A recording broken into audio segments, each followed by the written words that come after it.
everyone. I'm Jerry Kornblau with OCMBA and the Wharton Club of Southern California. Thank you all for joining us this evening for this next great event, our third one of the year at OCMBA.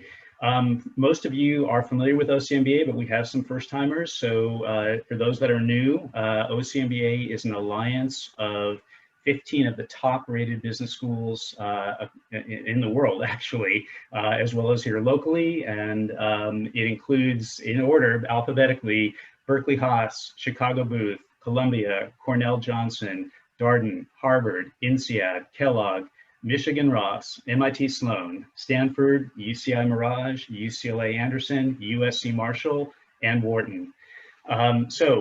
This group was founded back in 2005. Each of our schools had their own clubs here in Southern California, but we wanted a way to augment what we each did individually to give ourselves an opportunity to connect with peers from other business schools, other leading business schools. And so we created this group, and we have events, typically 5 to 6 per year, although we've already done 3 this year. Each event is co-hosted by 2 or 3 of the business schools that are members of OCMBA. Tonight's event is being co-hosted by Chicago Booth and Wharton SoCal. And a special thanks to Chicago Booth also for making their Zoom capability available to all of us for this event. As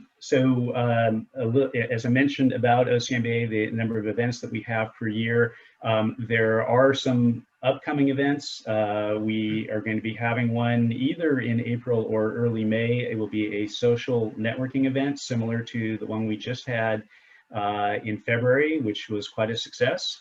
And then there's going to be a speaker event. Not allowed to say who the speaker is yet, and the date is not 100% confirmed, but we're looking at the last Friday in May, which I think is the 26th. The way to find out, you're on our list now, so we will let you know when the event's information becomes available. But you can also always check out ocmba.com and see the events and the details about it and more about our group. And you can also identify who is the representative from your business school who sits on the board of OCMBA. And also, if you're an alum of any of the 15 business schools that are members of OCMBA, we encourage you, if you haven't already done so, to join our LinkedIn group. And right now we have over 1,000 members, people listed on that group. So it's a great way to meet other people that are from these other business schools. And last item for tonight that I want to mention is a special thank you to everyone for making a donation to the Second Harvest Food Bank. As you saw, we didn't have a fee for actually this event itself going to OCMBA. Instead, PIMCO and OCMBA felt it's much more important to try to give back to the community. Back in June, we had Harold Herman, the CEO of Second Harvest Food Bank, speak to our group. It's quite an amazing story what they've been able to do during this pandemic to support all the people who are food insecure here in Orange County. And so we wanted to continue that support. So thank you to everyone for providing your donation to make that possible. I think that's about everything on my end. What I'd like to do next is introduce my co-host, colleague, and also he's a co-founder of OCMBA, Scott Shea from Chicago Booth, to introduce our speaker for this evening. So Scott, I'll turn it over to you. Well, thanks so much, Jerry. And it's my pleasure to welcome Mark Kiesel as our speaker today. Since graduating from the University of Michigan and then the University of Chicago's Booth School of Business, Mark has 28 years of expertise in the investment sector, most of that with PIMCO, where he started in 1996. He's currently PIMCO's CIO of Global Credit and Managing Director of the Newport Beach office. He's a member of the Investment Committee, a generalist portfolio manager, and the global head of corporate bond management, with oversight for PIMCO's investment grade, high yield, bank loan, municipal, and insurance businesses, as well as credit research and PIMCO's actively managed equity business. It's a lot of work. He manages over 625 funds and separate accounts and oversees over $460 billion in assets under management at PIMCO. He also co-runs the world's biggest bond fund, the Total Return Fund. Mark has won 21 Lipper Awards for outstanding investment performance in his 25 years at PIMCO. In fact, he just won 3 more Lipper Awards 11 days ago. So he keeps racking them up. Morningstar named him Fixed Income Fund Manager of the Year in 2012 and a finalist in both 2010 and 2017. Mark has written extensively on the topic of global credit markets and founded the firm's Global Credit Perspectives publication, and he appears regularly in financial media. In fact, you can find a number of his interviews on YouTube as well as Bloomberg's website. Now for the fun part. On a personal note, Mark is now up between 2:30 and 3 a.m. every day. I'm not kidding. But he reports that he is sleeping in a bit now versus 2 years ago when he was up at 2 in the morning every day. His main focus outside of work remains fitness and golf, and he's still doing 12 to 14 workouts per week. That amounts to about that same number of hours in the gym, including riding the Peloton bike, which he's on by 2:40 to 3:10 a.m. in the mornings. As for golf, since he last spoke, he's had two fun things happen. First, in August 2019, he had an albatross. That is 3 strokes under par, better than an eagle, and harder to pull off than a hole-in-one. That was on a 540-yard par 5 at Mayakama Golf Club, where he sank a hybrid shot from 225 yards. That was their first albatross there in 22 years. Also, a few months ago, he had a hole-in-one on a par 3 at Tradition Golf Club in La Quinta, where he hit an 8-iron in from 168 yards for the ace. So I'm trying to catch up with you, Mark. Mark also remains active in supporting the Navy SEAL Foundation. He reports that COVID has changed the working environment at PIMCO, where they only have about 15% of their employees working in the office now. Also, they're traveling less, basically not at all, and doing all their meetings via WebEx or Zoom. With the vaccine coming online in the US, he's hopeful to be able to golf in Ireland and Scotland this coming August. And his favorite vacation spot in the world remains New Zealand, where he's hoping to go next year in 2022. Ladies and gentlemen, Mark Kiesel. Take it away, Mark. Thank you, Scott. That was a very kind introduction, and obviously my golf game, there's a couple lucky shots from time to time, but it's frankly not all that great. It's really actually a good time to talk to everyone now because PIMCO has these quarterly cyclical outlooks, and we just completed ours. And so what I'm going to do today is basically walk you through our current investment outlook and economic outlook, and then I'm going to talk about some of the investment opportunities we currently see in the market, and as well as give you a flavor for how we've been positioned in our portfolios over the last year, as well as our current positioning. So with that said, I'm going to start with our cyclical outlook. And so this is basically our outlook for the next 1 year. And really, I'll focus mainly on the US economy. But basically, we're expecting very, very robust growth this year. We're expecting growth of about 7% real, with inflation a little bit above 2%. So you're looking at 9% nominal. And this is really, frankly, a V-shaped recovery. One of the strongest recoveries and growths we're going to see in 20, 30 years. Importantly, we still think even next year in 2022, we'll grow above trend. So we think we'll have about 4, even 5% growth next year.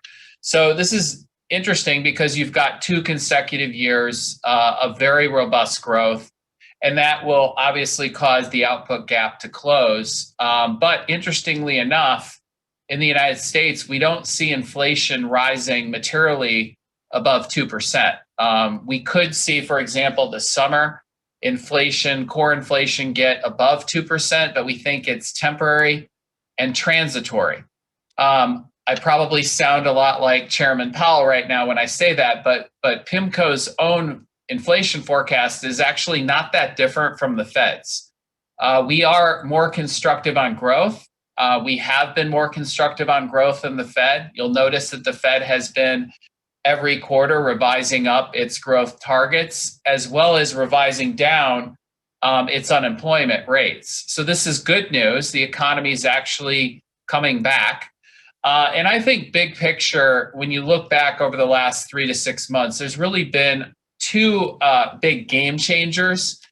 And to me, it's really most importantly, and this is personal view, but I think the fact that we have had multiple effective vaccines come out and have proven to be so successful and at least so far reliable at reducing this left tail risk, hospitalization, death, These vaccines from Pfizer, Moderna, Johnson & Johnson, AstraZeneca, as well as many others around the world, have actually proven to be very, very effective at preventing the worst case scenario. This is important for confidence because consumers have been, as we all have been, hibernating. We're not doing this event face to face. I think this is my fourth or fifth event, and every 2 years, we're meeting offsite in Irvine at a hotel, and we're presenting in front of several hundred people and having cocktails. None of us are doing that. We're not traveling. PIMCO still has only about 15% of our employees in the office. Hopefully over time that will change. But we have been doing a lot of our meetings by Zoom and WebEx. The good news is that this vaccine over time should change that. Right now, if you look at the United States statistics, just over 25% of Americans have gotten their first shot. In fact, I just got my first Moderna shot yesterday. So I'm hoping to, again, get to Ireland and Scotland, fingers crossed, by this late summer for golf. I had to postpone that trip last year. And then I don't think New Zealand will let me in until next year, but I do think the vaccine will help serve as a catalyst for that. So this has really been a scientific breakthrough, medical expertise put in place at warp speed. It's really, frankly, been very impressive in terms of the government-private sector partnership. And the US, Israel, UK is obviously leading that in terms of the vaccine rollout. So to me, that has been probably the single biggest game changer for the markets. The second thing is that you have seen, frankly, unprecedented fiscal and monetary policy response to this global pandemic. I want to be very clear. This economic recession is very different from the past recessions we've had.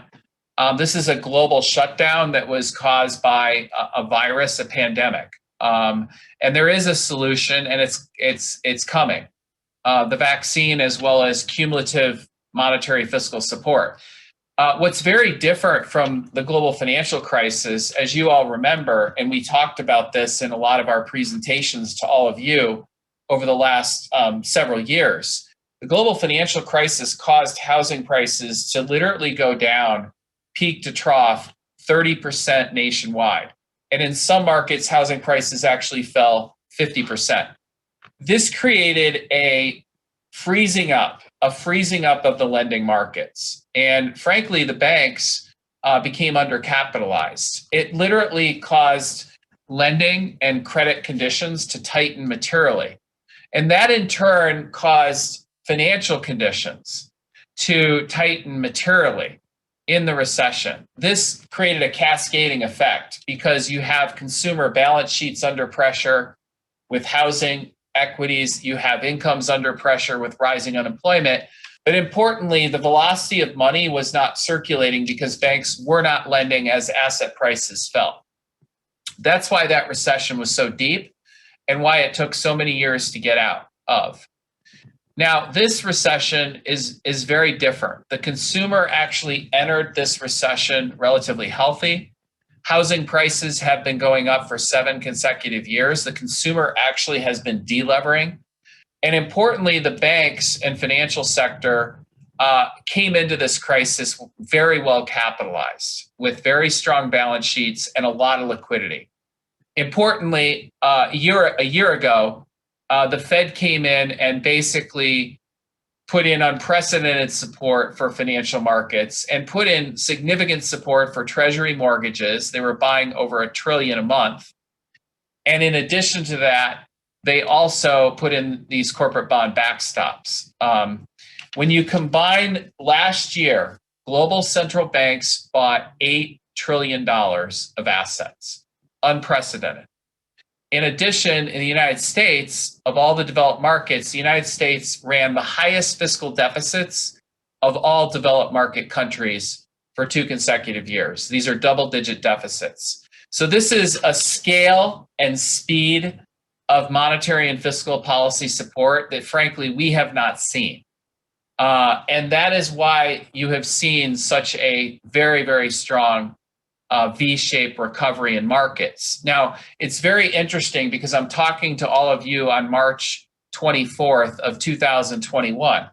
I did a huge presentation for over 2,000 of PIMCO's clients on March 20th of 2020.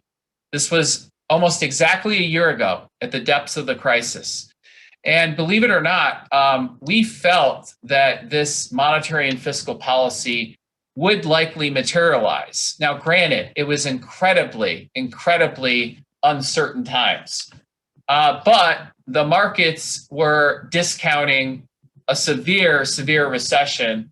And as I go through the investment opportunities, we thought at the time a year ago, and I said this specifically to our clients around the world, at the time 1 year ago, this was probably the second best investment opportunity I had seen in my career.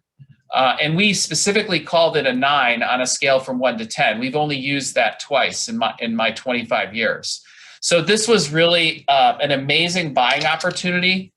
And what really created it, obviously, was a crash. But then to see the longer term view, you had to see that monetary would come in, that fiscal would come in. And those things happened. Now, granted, there have been, I think, 2 big upside surprises that have occurred over the last 3 months. And one is the vaccine rollout has been, I think, faster and more successful than people would have thought. And number 2, with the Democrats having won both seats in Georgia, you now have a much larger fiscal stimulus move. And that in turn has created this rise in yields. And I think the rise in yields is a function of the economic bounce back, the virus being hopefully contained by the vaccine rollout, the significant degree of fiscal stimulus. And so we have been, as a company, positioned for higher rates. We have been positioned for steeper yield curves. And also, and I'll talk about this in the investment section, we have been positioned specifically in equities and in credit markets in these cyclical sectors. And I'll go into a lot of detail. So basically what these slides really show you is the facts that I shared earlier. If you look at the chart on the left, this is the cumulative central bank balance sheet expansion. If you look at the delta or the change over the last year, you are looking at global central banks taking out 8 trillion of assets out of the marketplace. Now, there's 2 important points about this. First, it's not just that fundamentally the economy entered this recession in a better place. It's the fact that the stimulus came in so quickly and so fast. And this essentially is what I call imbalanced technicals. You have overwhelming liquidity flooding the market at a time when assets are cheap. And assets, frankly, were incredibly cheap a year ago. Again, one of the second best buying opportunities for equities and credit that I had seen in my career. And here, let me just give you a couple facts. Not only did central banks take out 8 trillion of assets last year, but there is excess savings in the United States to the tune of about 7-8% of GDP. That's because all this government transfer payments effectively went into consumers to help for the fact that a lot of people did lose their jobs and needed support. But what ended up happening was a lot of this went into savings. And so now you've got significant savings sitting on balance sheets.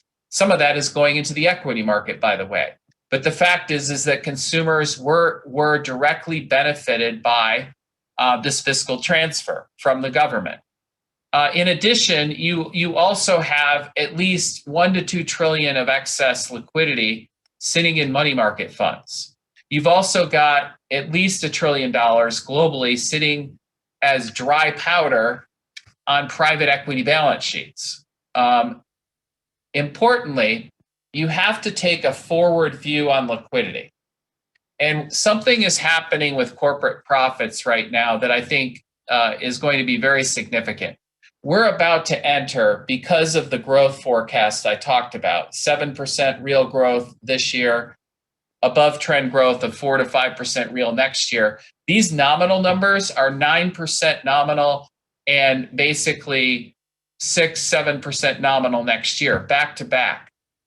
There is enormous operating leverage in companies because costs have been taken out. So now when demand comes back, you will see profits grow much faster than nominal GDP. So we're set up for a double-digit profit growth outlook for the market. And frankly, for some of these sectors, which I'll go into detail on, you're looking at the potential for back-to-back double-digit 15-20% earnings growth for the next several years. And this is a function of the significant monetary and fiscal support that you see here.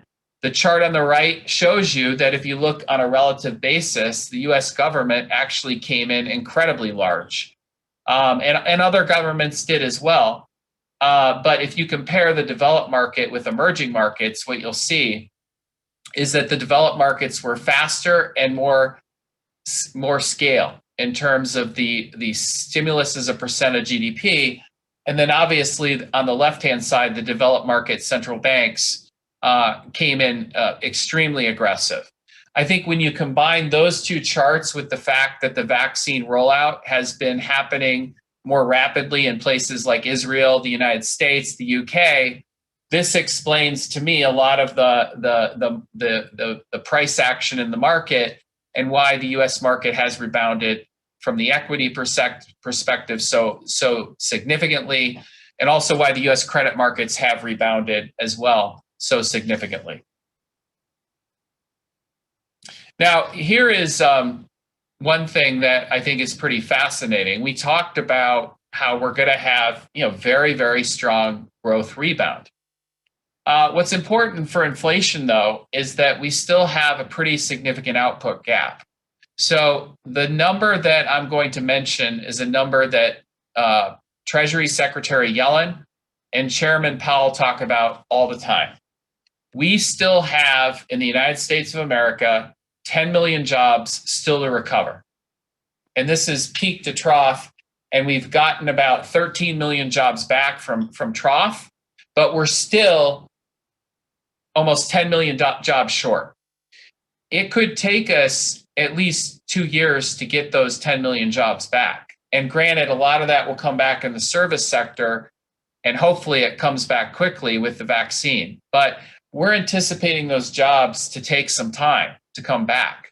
And so there still is this big output gap. And so because of that, even with significantly above trend growth, we are not forecasting, nor is the Fed, core inflation to really materially go much above 2%. In fact, it could temporarily spike this summer, but then we think a lot of that is transitory. And so ultimately we will come back down towards a 2% rough core CPI target.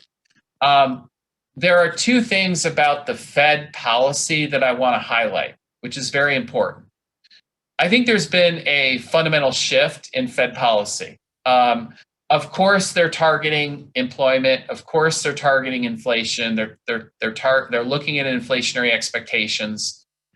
Personally, I think they're very focused on financial conditions, the Fed. But here's what's new. They're now willing to go to an average inflation target. And by the way, I don't think they're willing to let inflation spike. For example, I don't think the Fed would tolerate inflation materially above 2.5 for several quarters or several months even. But they are willing to let inflation temporarily rise above 2% if they think that the medium and longer term trend is still back towards 2%. And I think that's what you'll see throughout this summer.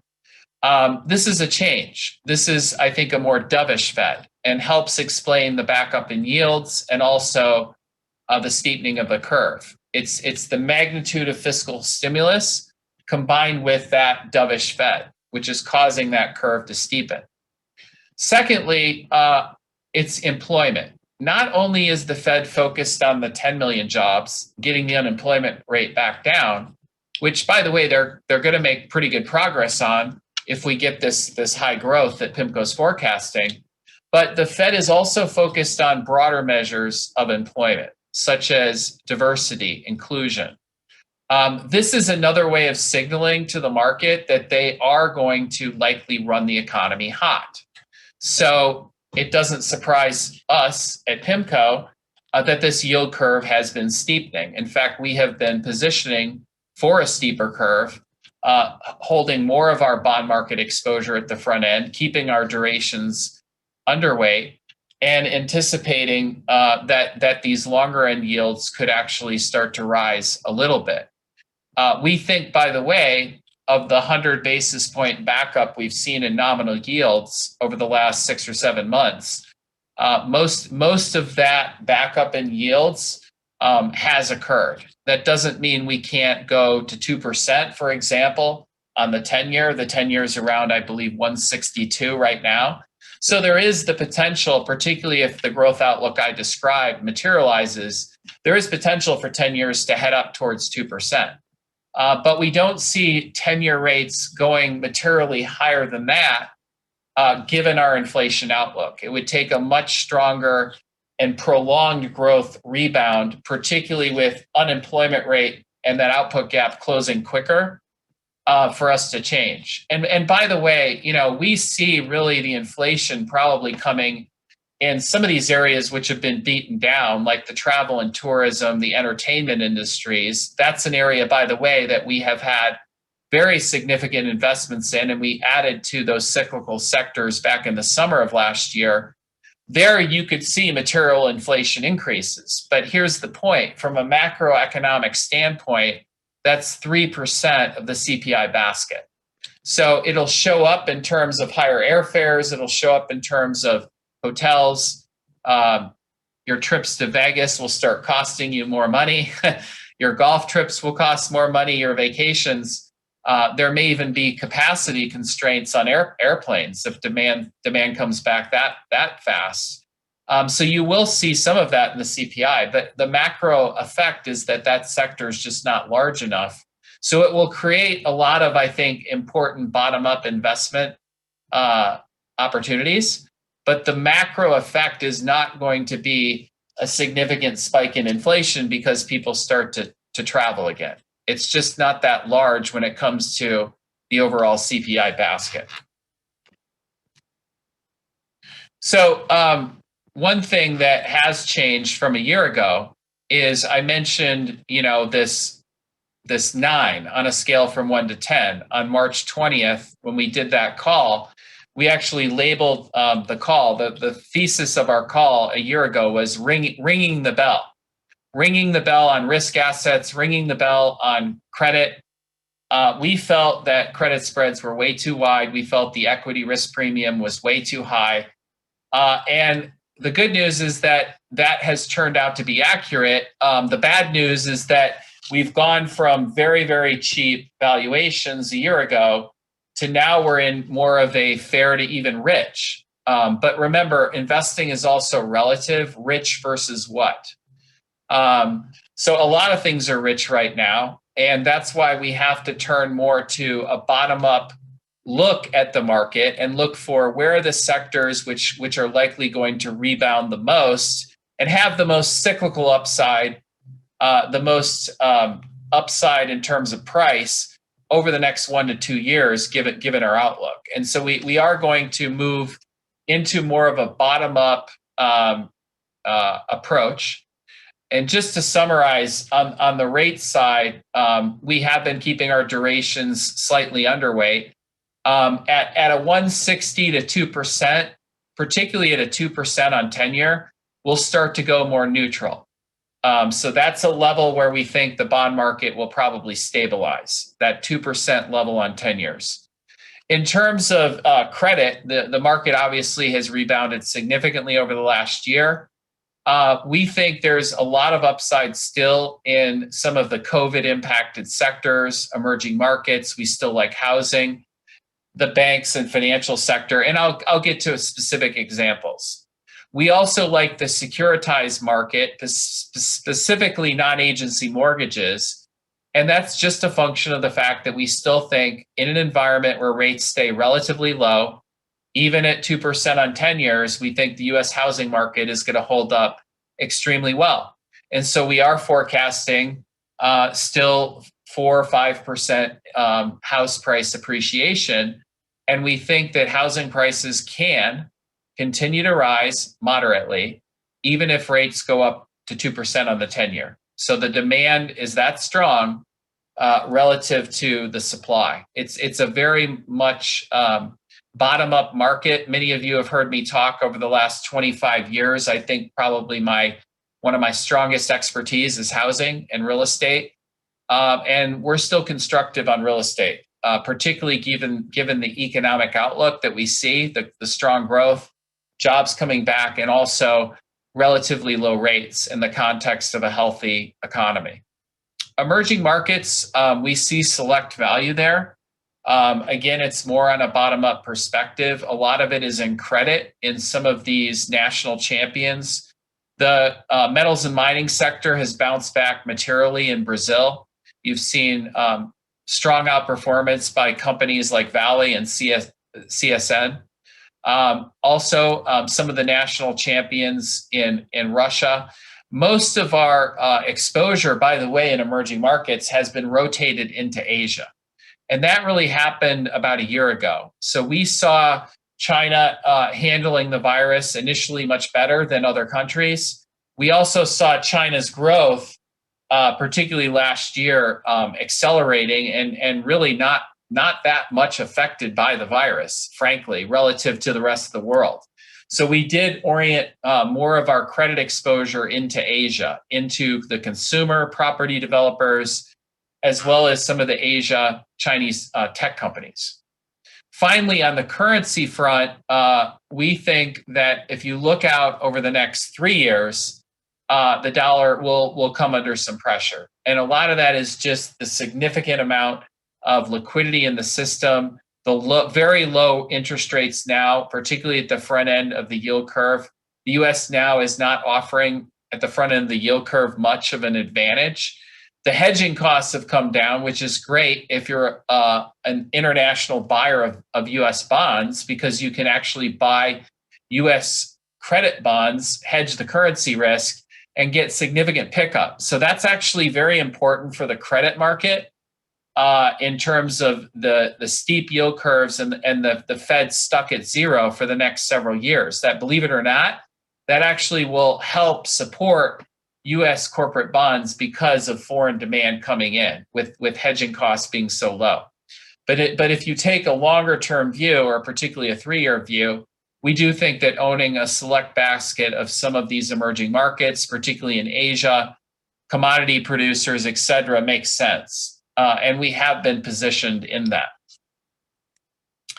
So the big risks to me are, and I want to start just by saying one of the biggest risk, I think, is not even on this page, which is the virus.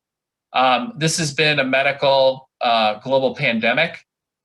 We do have what we think to be multiple effective vaccines rolling out globally. However, as you know, this virus is highly uncertain. It's very contagious. These social distancing policies may have to be in place for much longer. And geographically, there could be huge divergence in terms of countries' willingness to open up or when they open up. I love New Zealand. I've been there 8 times. I'm dying to go back. New Zealand may not let us back in until next year. So I think the virus, the variants, and whether or not these vaccines can ultimately get us through this is to me what the biggest risk. I've listed 3 others. Fiscal fatigue is really to the point that you're going to come to a point, I think, where you're going to transition from, okay, all this money has gone in to support the economy. You've seen double-digit deficits run in the United States. Eventually, the narrative changes to, how are we going to pay for this? And so I think the stock market has obviously done very well and probably will do decently for the next year. But as you look out into 2022 and beyond, I think the market is going to have to digest higher taxation. So I think that is coming. And that is a risk because that will ultimately slow corporate profit growth. It's not going to, I think, be a huge punch, but it is going to be a headwind for the market. These higher taxes are going to hit companies' earnings. And ultimately, I think for higher net worth individuals, there is going to be this transition, what we call how policy is going to, in the future, be run not for Wall Street, not for financial markets, but policy is going to be run for middle America, for Main Street. And that means more support for the middle class, more infrastructure probably is coming, more healthcare, and this is going to ultimately have to be paid for. And the solution is going to be that companies will pay more. What does that mean specifically? Although Biden has proposed 28% corporate tax rate, we're now at 21%. We could see in the next 2 to 3 years, corporate tax is going to 24, 25%. Similarly, on the individual side, we don't see in the near term a wealth tax, but we do think taxes on higher net worth individuals are going to be going up. They're going to revert back to where they were prior to the Trump tax cuts. And also you could see more aggressive taxation of capital gains and dividends, as well as changes in the estate law. So I think that is a material change. Personally, I've always owned a lot of municipal bonds. I haven't really been super aggressive towards them over the last year, only because the stock market has been the place to be. But I could see a scenario where if bond yields start to back up a little bit more, particularly with the taxes, higher taxes coming, you're going to set up, I think, for a very attractive entry point to start to add municipal bonds again. And I think that's a longer term issue, that these higher taxes are going to come. And by the way, one of my main passions at PIMCO has been really focusing on migration. And I think that these movement from high tax states like California, like New York, towards these zero tax or very low tax states like Texas, Florida, Wyoming, that's only going to continue. So if PIMCO ever starts a Jackson Hole, Wyoming office, you'll know who will be founding that office. The other risks, I think, are significant. I think the virus is the most important factor, as well as I think how the political narrative changes with taxes. But China is ultimately going to be slowing. And so I think the significant rebound we've seen in metals and mining and commodities has been somewhat influenced by that. And as China starts to slow, granted, the rest of the world will come back online. But nevertheless, I think that's a relative value shift. Capital will move into areas where they're less dependent on China growth. Lastly, and Yellen talks about this, economic scarring. That's why we need these 10 million jobs back. It's a big deal. And that is why you're going to see this fiscal monetary policy partnership. More of the policy support is going to come from fiscal in the future, but don't look for the Fed to change course too soon. The Fed is very likely going to be towing the line. And that means that don't expect interest rates to rise for at least 1 or 2 years at the front end of the curve. And by the way, the Fed sequencing would be to taper first, which we could envision maybe mid next year, and then probably a year after that start to begin rate hikes. So you're looking at probably 2 years from now, base case scenario. Granted, that could happen sooner if the economy and the global economy's rebound is much faster than we think, but it could also happen slower. We could be talking 2-3 years from now and the Fed could still be at zero. And that last factor, scarring in the labor market, is a big factor in what's going to determine when the Fed ultimately lifts off.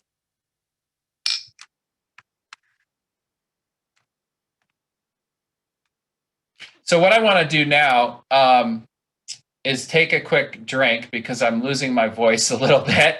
And then I'm going to talk to you about where we see specific bottom-up opportunities. Where is PIMCO putting their money? So I want to go back to a year ago. We look at companies from a bottom-up perspective. And I want to highlight something that we saw early that I think a lot of people on the equity side perhaps weren't looking as closely at as we are as bond investors. So as bond investors, and my background obviously is credit, we're looking at balance sheet, we're looking at liquidity, we're looking at sources and uses of cash. We're looking at really the financial flexibility, the viability of the company. And what we saw happen a little over a year ago was really unprecedented in terms of the global shutdown, but companies reacted instantaneously. Now, granted, the government came in massively to support directly industries like the airline industry. The Fed came in with the corporate bond purchasing program, and all that was hugely instrumental. Don't get me wrong. However, let's not also forget the actions that companies took. Companies actually cut billions and billions and billions of dollars of dividends. Companies suspended share buybacks. Companies issued equity. Companies issued convertibles. Companies were able to sell assets. So this, and I'm really referring to a lot of the large cap companies, but these companies turned out to be incredibly resilient.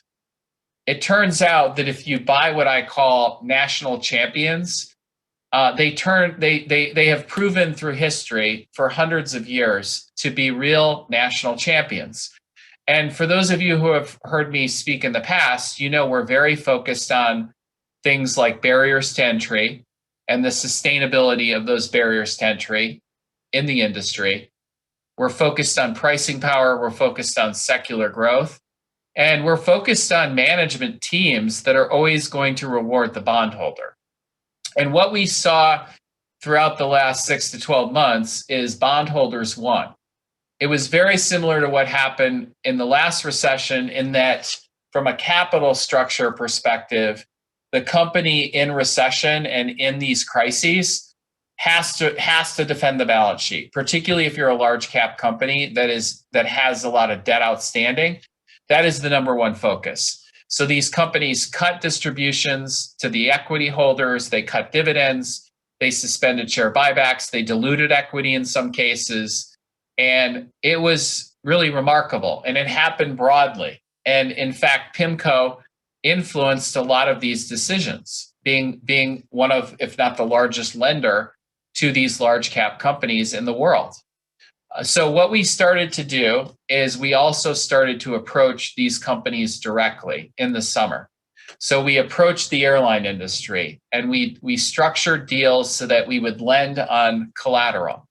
We approached the lodging and leisure industry, entertainment companies, cruise lines. We approached companies like Hilton, like Marriott.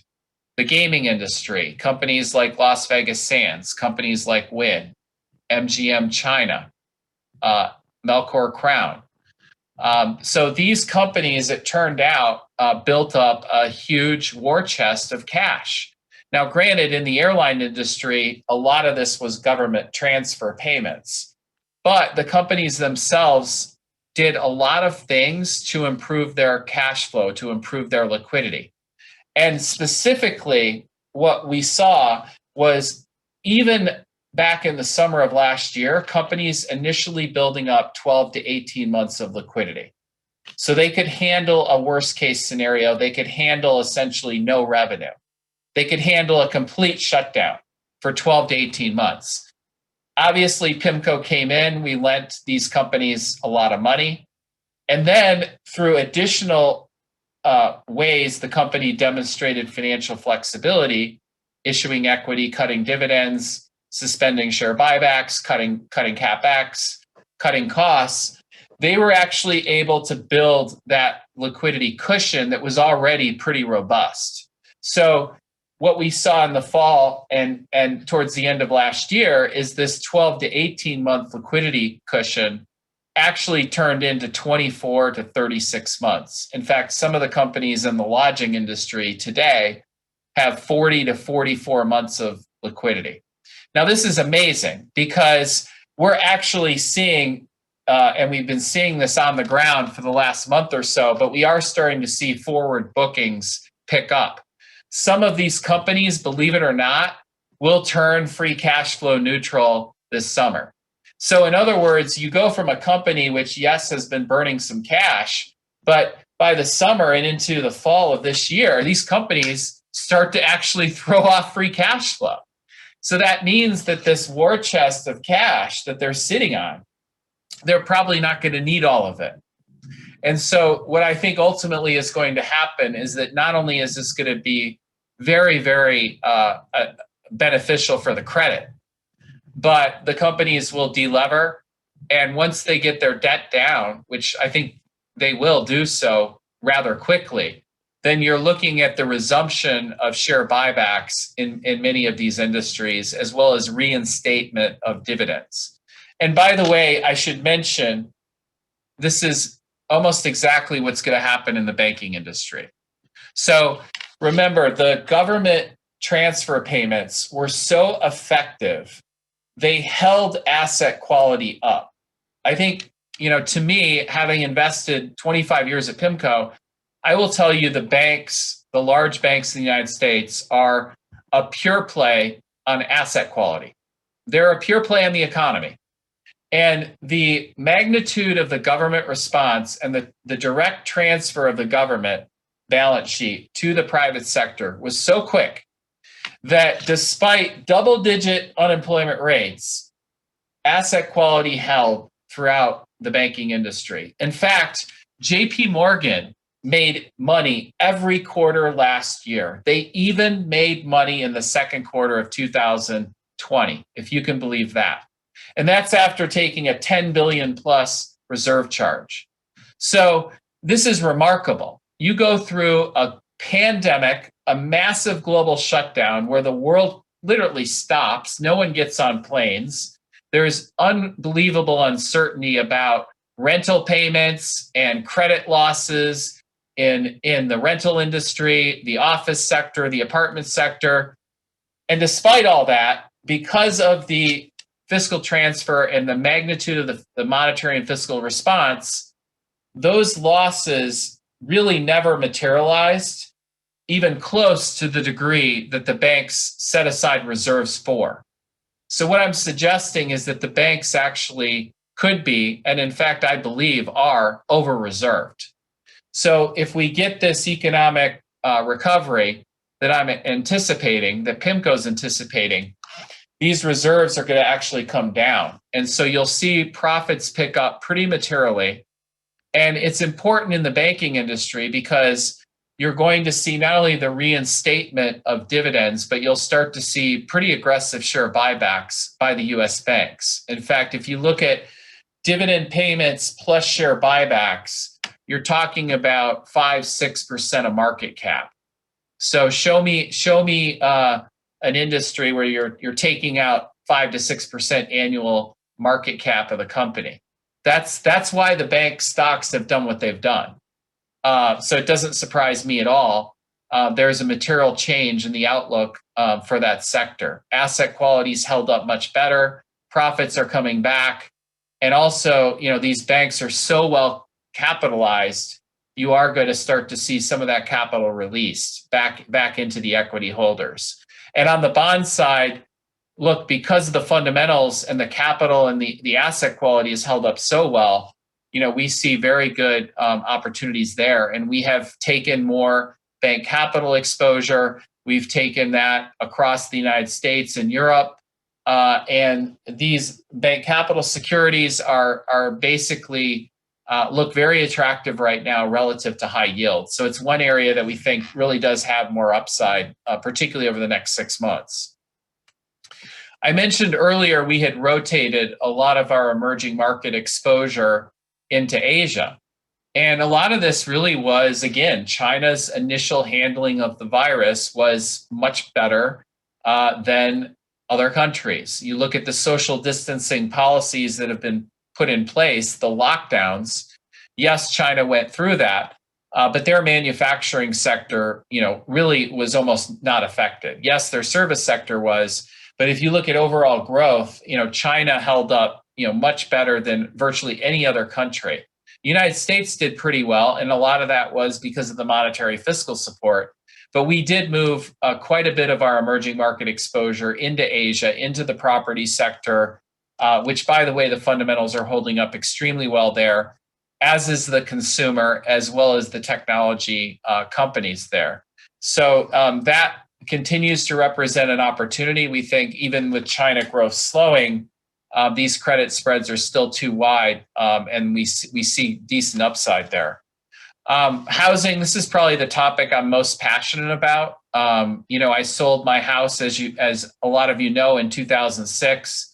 I went on national television and said that I thought housing prices could go down 30%.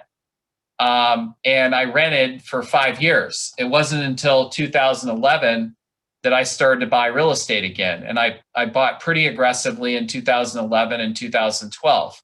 So why was I so negative on housing in 2006? And why did I sell my house in 2 days?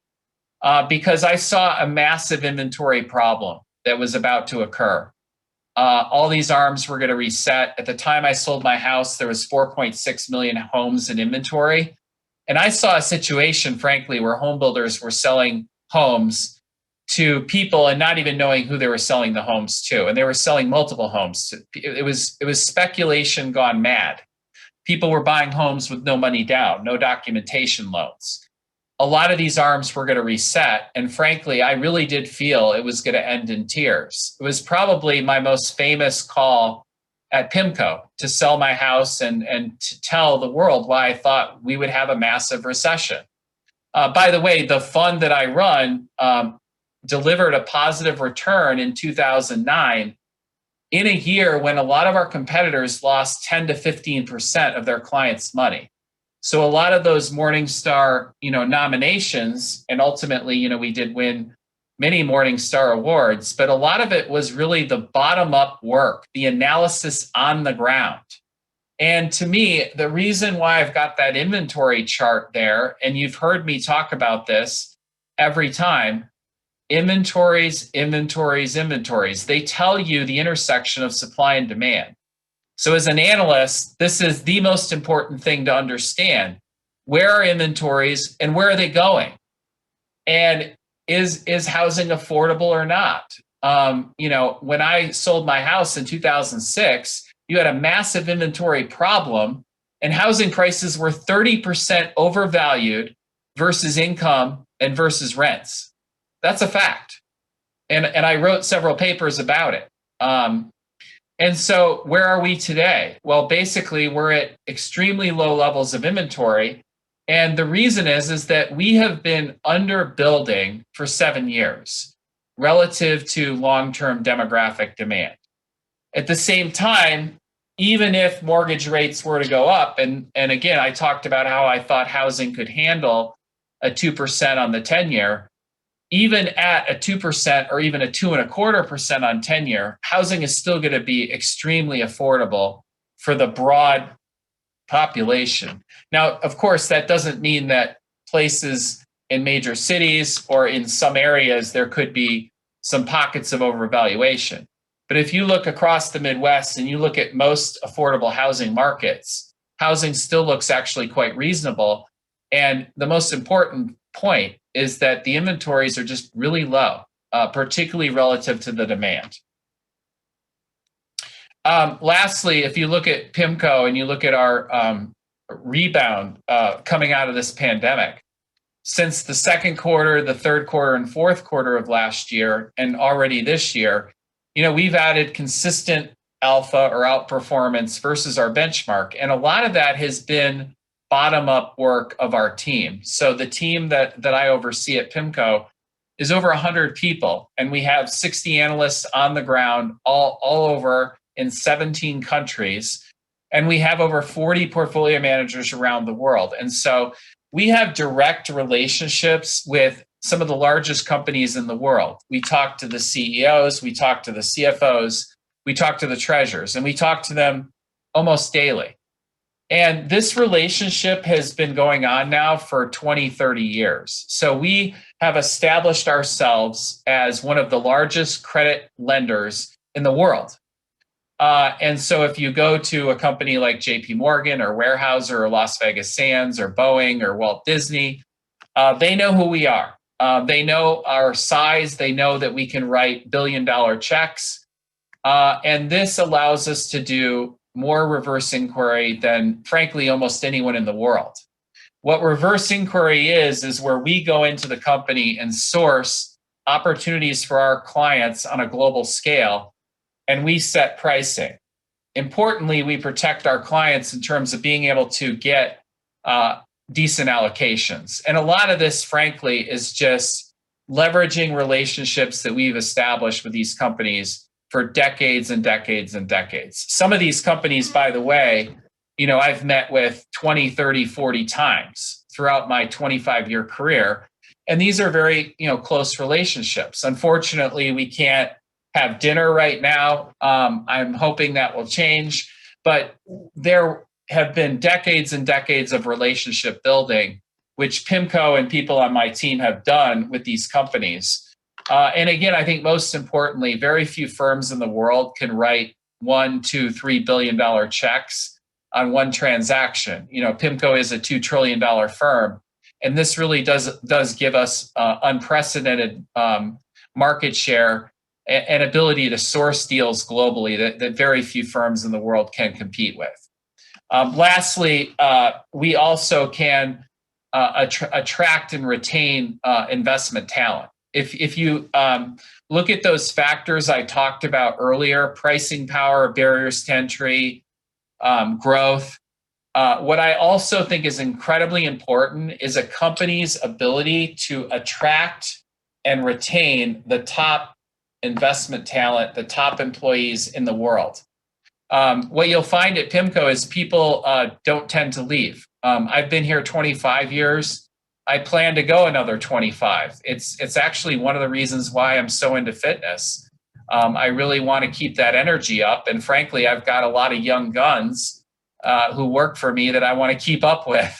So it really is an exciting place. I'm very, very privileged and happy to be here, and I consider it my extended family. I really believe that these relationships that we've built, not just with the companies, but internally, are really, really like family. And so that is what drives us. That's why we're excited about the markets. And I hope that you got a really good sense for our outlook, our relatively constructive outlook on growth, and as well as a pretty constructive when you think about the overall market still. So with that, I'm going to pause. I've spoken for just under an hour, and we've got about 30 minutes left for questions. Great. Mark, thank you so much. We did get quite a lot of questions, so I'm going to just start firing them off real quickly to you. So hopefully we can get them as many in as possible in this half hour. The first one was about COVID. Obviously, it's been dominating headlines as the biggest headwind in the market this past year. You've talked about some of the transition happening now with the vaccines and looking more positive.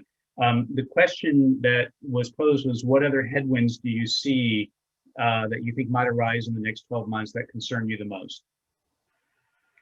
Yeah, so I think the two that I mentioned earlier that I'll briefly restate are number one, I think the variants. How effective are the vaccines globally at hitting these variants, containing the virus, and really ultimately what we all want is for the social distancing policies by governments to be able to relax. We need to see hospitalizations come down. We need to see death rates obviously come down. We need to see infection rates come down. And as those do, which it appears as though we're starting to see pretty positive trends, we're clearly by no means past this. We've got several more months, maybe even several more quarters. We've still got a lot of people to get vaccinated. We've only vaccinated 25% of the US population has gotten one shot. So there's a long way to go. But the good news is that we are vaccinating over 2 million Americans a day. And it's very likely that by the summer, we will get to herd immunity. And what does that mean? It means that we'll probably see states, countries, particularly countries like the US, the UK, open up. I'm somewhat positive. I don't want to be overconfident, but I'm somewhat constructive that I will get to Scotland and Ireland by late August. It's by no means certain. We have to see what happens. The second big risk is, I think, politics, and I think it's really about the narrative. If you think about what's been happening, no one has been talking about higher taxes. We have been talking about how to get vaccines, get shots in people's arms, get money into businesses and people who have been lost their jobs, and basically it's spend the money, no questions asked. Get the money out there, get the vaccines, get the shots in arms. The narrative, I think, politically will start to change, and it already, I think, has started. And that narrative is going to be further fiscal stimulus is going to require payment. You're going to have to pay for some of this, and it's going to come through the higher taxation. The question really is politically, is this going to happen in a gradual fashion where the higher taxes are phased in over time such that the companies can handle this relatively easily? In fact, you've got a midterm in 2022, and I think, frankly, I could even see a scenario where the Democrats try to delay the impact of any of these higher taxes until after the midterm election. By the way, that would be very bullish. So I do think the higher taxes probably do come sooner than that. And I don't think, by the way, for individuals, this will hit in 2021 for tax returns this year. So I don't think it's going to be retroactive. But I do think in terms of your tax planning for 2022, if you are fortunate enough to be in a higher tax bracket, you should plan on taxes going up. Do not expect the SALT law to change. For example, I live in California. I'm sure many of you do. I don't think anything is going to happen there. And by the way, for the record, Trump's tax cut was actually a huge tax increase. If you lived in California and you were a higher net worth, your taxes went up 4.5%. So for everyone who says, oh, Trump's tax cut, I always respond by saying, you mean Trump's tax increase? Well, okay, that's interesting. Different take on that. Let's see, the next question we have was, you're going on with politics, was about the transition to the Biden administration. What impact will that have on the broader credit market? And does it change your view on the timeline for recovery? Well, I think the big change is that the Democrats took control of the Senate. They have, it's 50-50 with Kamala Harris, the VP, making the deciding vote, 51 for the tie. That's a game changer. If you look at the size of the fiscal stimulus, which just went through, it's 1.9 trillion. No one was talking about a number even half that size 3-4 months ago. So that and the vaccine were huge game changers. And look, I don't think Biden is going to go to the extreme. I don't think he's going to ban energy drilling. I don't think he's going to go for a wealth tax. But I think he's going to try to get a lot of his agenda done. And so ultimately, there are going to be higher taxes coming. Okay. And the next question is, what is your recommended investment strategy in these uncertain times? Some people are saying it seems like we're overdue for a market correction. What can we do to prepare for this to protect our assets? So look, I think the stock market's had quite an amazing run. I think it will likely still go up a little bit. For those investors who bought in a year ago, you have to ask yourself the question: what's going to happen to the capital gains tax rate? I think personally it's going to go up. So I could see a scenario where some people who bought stocks in late March of last year, early April of last year, wait a couple more weeks and gradually start to scale out of those stocks. Remember, many of those companies went up 100%, 170, 180%. So, some people who timed it well are sitting on huge gains. And frankly, I would probably suggest paying those taxes now in 2021 as opposed to waiting. And so I think the bottom line is that I could see a rotation within equities. I do think you're going to move from non-cyclical sectors to cyclicals. So I do think the cyclicals will outperform going forward. But I think the market is going to not necessarily flatten out, but the pace of the gains has to moderate. Has to moderate for a couple of reasons. One, the market has to price in these higher rate levels, and the market has to price in higher taxation. So I think we're setting up over the next 3 to 6 months for a pretty good rotation out of some stocks into more bonds. And I would look again, if we get the 10-year at 2 to 2.25, given my view on taxation, I would look for munis. I think munis are going to be very compelling. You're going to get to a point where you're probably going to be able to buy muni bonds and get after-tax yields close to 3%. So if you're in the higher tax bracket, that's like a 6% before tax income distribution. That looks very compelling to me, particularly for high quality bonds. So I think, ultimately start to move some money out of equities, look to buy some munis on a rate backup, prepare for higher taxation.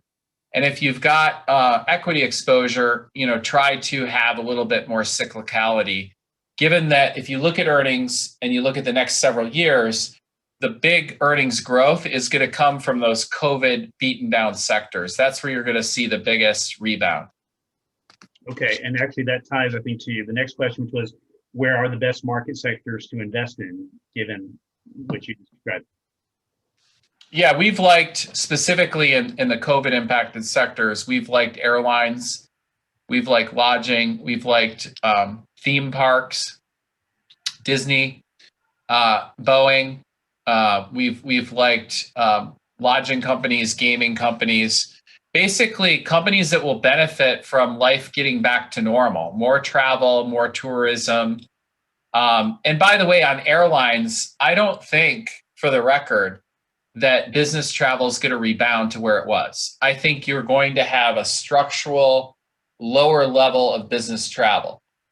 Companies, because they'll eventually face higher taxation, will cut costs.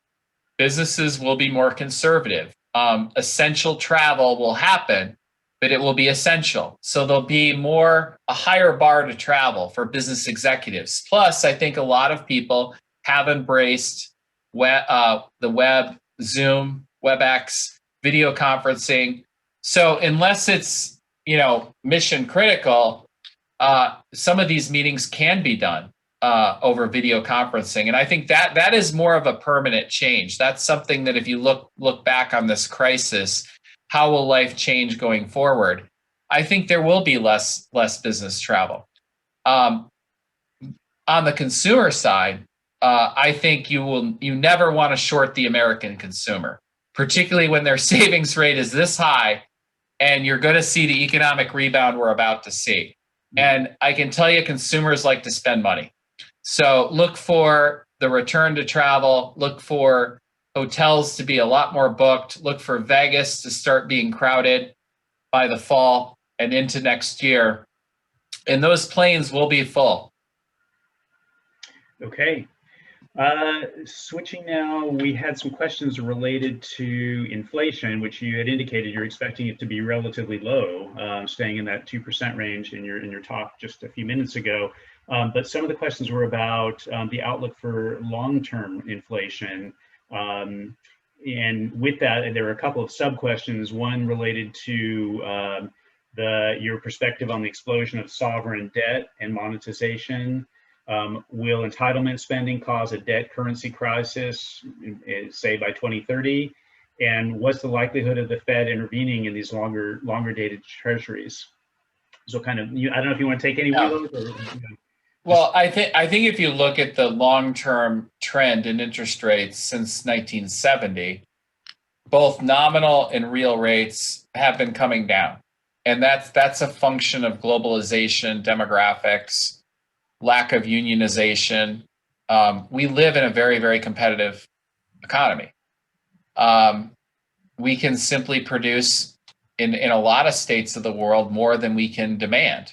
That's how impressive our industrial sector is. That's how competitive the world is. So, and that is why I don't see inflation really coming back. We could be wrong on that. There are states of the world, like, for example, if you get a war, I think, a war would create inflation. But in most states of the world, what we've seen is that the Phillips curve, this output gap, the Phillips curve, the trade-off between inflation and unemployment, we were running under 4% unemployment, and we could barely get to 2% inflation in the United States. Think about this. You take the Federal Reserve in the United States, you take the Bank of England in the UK, you took the ECB in Europe, and you take the Bank of Japan. 4 major central banks across the world.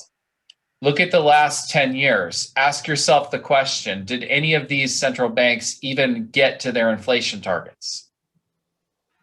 No, with the exception of the United States, no.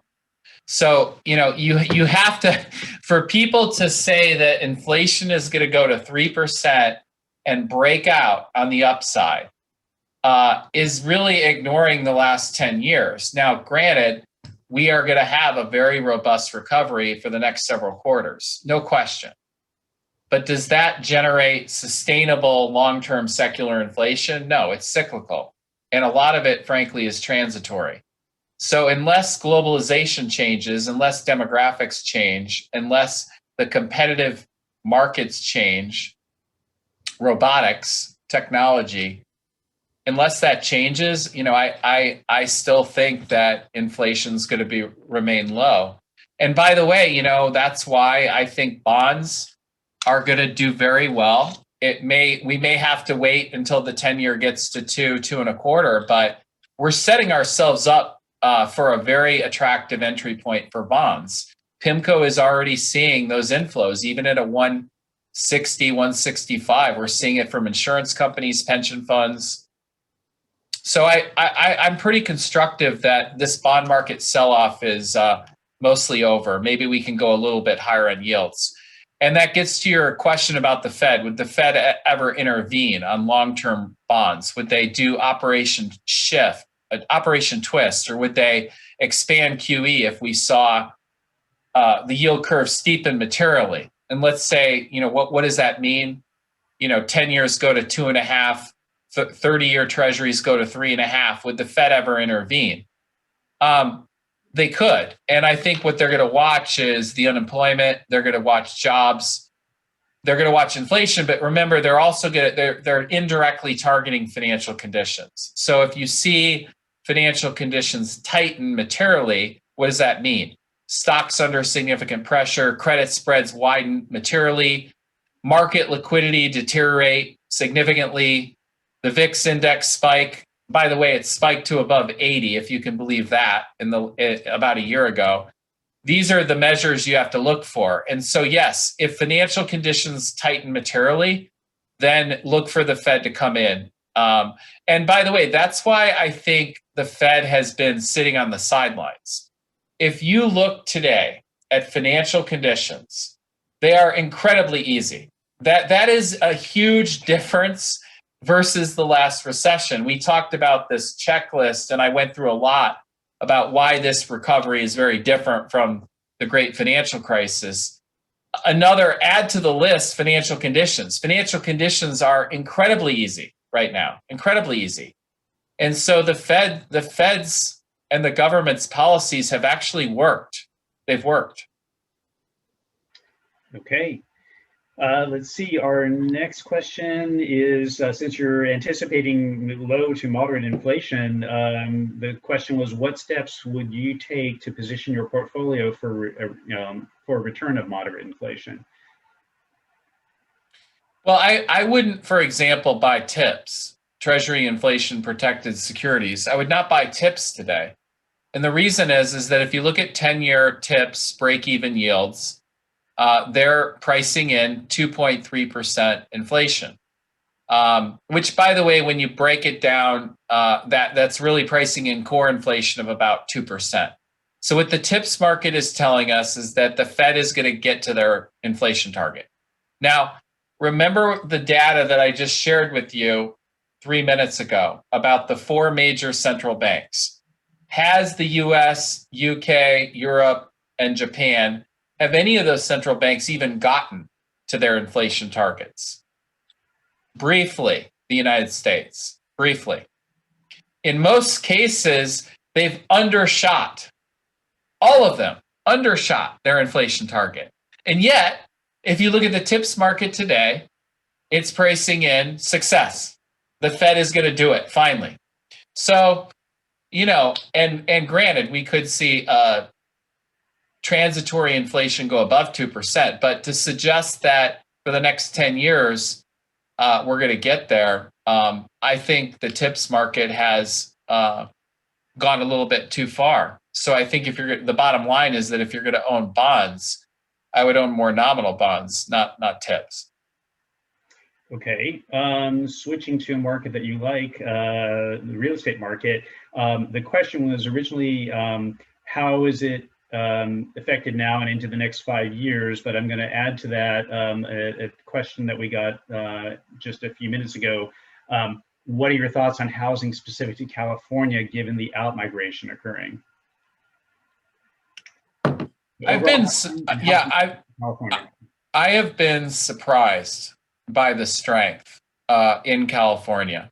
Some of it is that, people want to live in a warm climate. Some of it is that COVID has really, I think, brought forward some demand. People are working more from home, et cetera. I don't know how long that's going to sustain itself. For example, will that continue for the next several years? Look, I think California is a very, very high tax state. I mean, the high-end taxes in California are 13.3.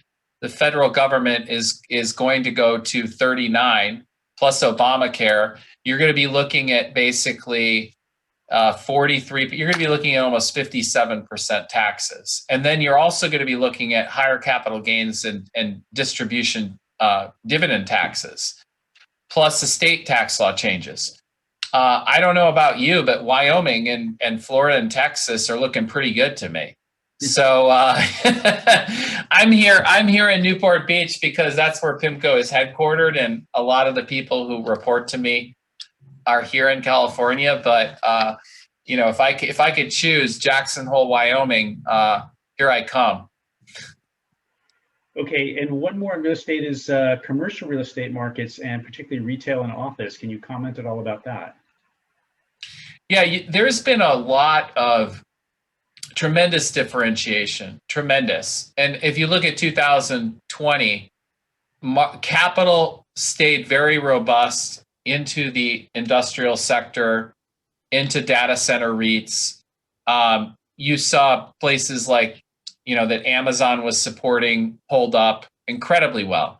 At the same time, you saw mall bankruptcies. You saw office get hit very, very hard. You also saw apartment get hit extremely hard, particularly in these major cities like New York City. And a lot of that was just, are people going to be working from home? And with New York, they had their own issues with, the virus hitting that area particularly hard. Now, what's interesting is that if you look at so far this year, there has been a rebound, and the rebound actually has occurred in office and in apartment, and specifically in apartment, believe it or not, it's happened in the urban areas so far this year. They've come back some. Now, granted, part of this was that they were beaten down so much last year, but I think what people are, waking up to the fact that we are eventually going to return to some type of new normal. We don't know what that is yet, but I'm sure all of you who work for companies want to see your colleagues back in the office. Working from home is great, but a lot of people miss the interaction. It's one of the reasons why I'm still actually working here physically at PIMCO. And granted, a lot of my meetings are a few people, but then we're doing a lot of video. I can tell you the people on video miss it. They want to be back in the office. And I think once the vaccines are rolled out, you are going to see a pretty significant return to work.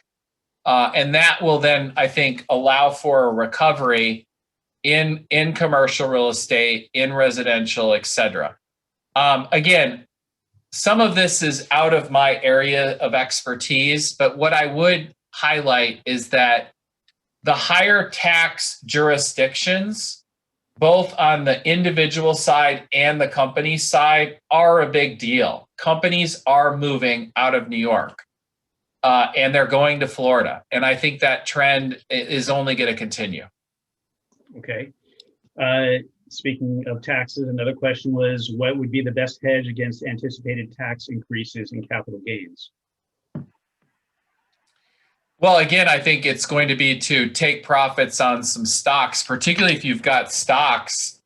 It doesn't matter if you bought them a year ago or if you've held them for 10 years. I mean, look, most people who have been invested in U.S. equities have material gains.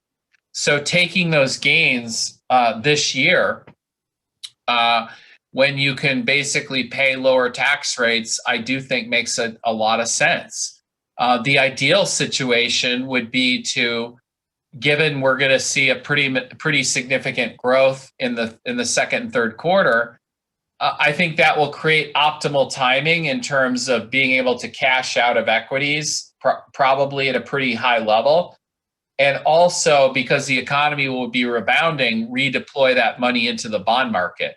So I think you are going to see, not just from pension funds, but I think you're going to see even individuals rotate some money out of equities and put it into bonds. I'm one of those. I will do that.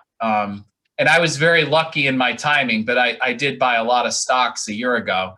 And I plan on selling a lot of those and moving into bonds. And specifically, given my view on taxes going up, again, I will probably put a lot of that money into municipal bonds. Okay, let's see. I'm going to try to get a couple more questions in before we have to close out. What's the likelihood of another inverted yield curve in 2021 or 2022? Extremely low. Extremely low. You can write that down in ink. The Fed's not moving short rates. So I think the likelihood that we invert the yield curve is, I don't want to say zero, but it's very close to zero. Fed's not doing anything for 18 months. That's probably the soonest they could raise rates. They're probably on hold for 24 months. So I think in that environment, yield curve's going to stay pretty steep. Okay, let's see. How about, what is your view on oil and gas? I would say you're going to have a continued cyclical recovery, which is going to support the sector. But I wouldn't be too aggressive in that area because you've got a lot of regulatory headwinds. You've got a new administration. I don't think Biden is going to be, for example, in his administration, as friendly to the oil and gas industry. And then longer term, you've got a lot of ESG headwinds. You've also got socially responsible investing, and the electrification move. People buying more electric vehicles versus gas cars. So at the end of the day, I see personally more headwinds than tailwinds. Okay. And let's see, another one was, how much should we be worried about the massive federal deficit spending blowout? Look at Italy. Look at Japan. How worried are they? Their interest rates are 0 in Japan and approaching 0 in Italy. I mean, negative real rates all over the world. So none of these major economies have had an issue with it. And it's been because there has been central bank support. It's also been because you've got very low inflation all over the world. So I don't see an issue with the United States not being able to pay back its debt. And I think that you are going to get more fiscal spending. But again, I think the political narrative will change. We are going to have to pay for some of this. And so ultimately, I think, there's going to be more spending, but that spending is going to be offset by tax hikes. Okay, and maybe the last one, do you think mortgage interest rates will go much higher? I think they could go another 25, 50 basis points higher, but I think it'll be over the course of this year.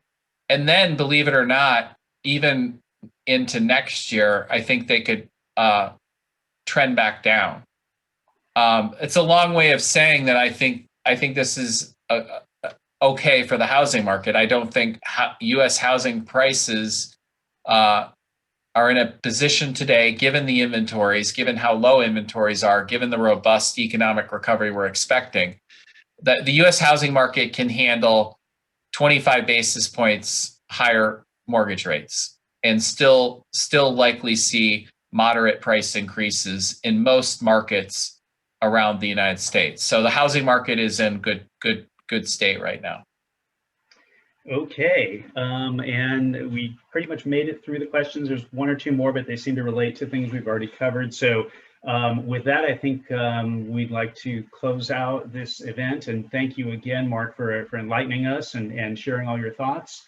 And thanks again to everyone for attending, and again for your support, not only of OCMBA, but the Second Harvest Food Bank with this particular event. So with that, we'll close it. Just a few last items. Everyone who registered for this event, you will be receiving a recording of it. It's being handled by Chicago booth, and my understanding is they will probably be sent out by next week. So if you missed anything, if it went too fast, you'll have a chance to listen to it one more time. And again, want to thank my colleague Scott Shea for his help in organizing this as well. So with that, I think we'll call it an evening. And again, thank you everyone for your attendance. And thank you, Mark, for another great talk. Thank you. It's been our pleasure. Very good. Good evening.